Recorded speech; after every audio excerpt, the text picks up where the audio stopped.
All right, Erica, thank you. Now to a developing story halfway across the world. Search and rescue teams are on the ground in Nepal after deadly floods and mudslides in the country's Himalayan region.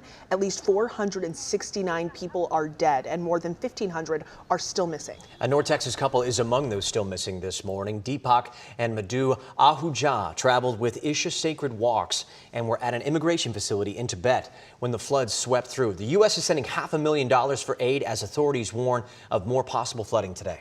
ABC's Hannah Battah has the latest. This morning, an urgent search for survivors in Nepal and Tibet after that catastrophic wall of water swept away entire villages. Geologists believe the disaster started with a massive landslide and glacier collapse high in the Himalayas, displacing more than 100 million cubic meters of ice, rock, and debris.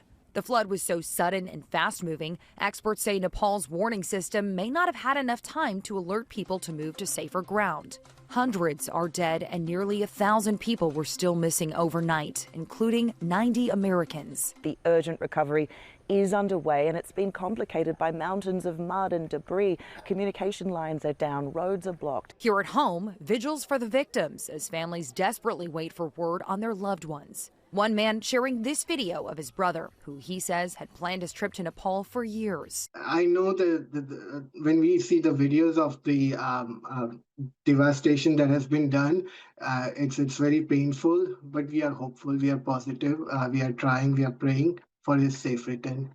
A couple from New Jersey in the region for a religious retreat also among the missing. Neighbors shocked at the news. I'm devastated because I've known them and they're a very nice couple, very friendly. We get along very well. A woman in Virginia says her husband and 9 other men had set out on a trek from Nepal to Tibet before the flood. The group has not been heard from since. So it's 48 hours. What are they? Where are they? She and the families of the other men are now reaching out to politicians for help. Everybody is taking turns in shedding their tears, wiping it off, and getting back to work. Hannah Battah, ABC News, New York.